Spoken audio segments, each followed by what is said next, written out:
সপ্তাহের প্রথম কার্যদিবসে প্রধান সূচক বেড়েছে দেশের দুই শেয়ার বাজার ঢাকা ও চট্টগ্রাম স্টক এক্সচেঞ্জের।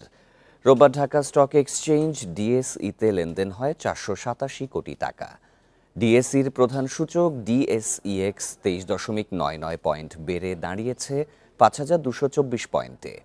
হাতবদল হওয়া 398 কোম্পানির মধ্যে দর বেড়েছে 217টির, কমেছে 124টির এবং অপরিবর্তিত ছিল 57টি শেয়ার ও মিউচুয়াল ফান্ডের দর।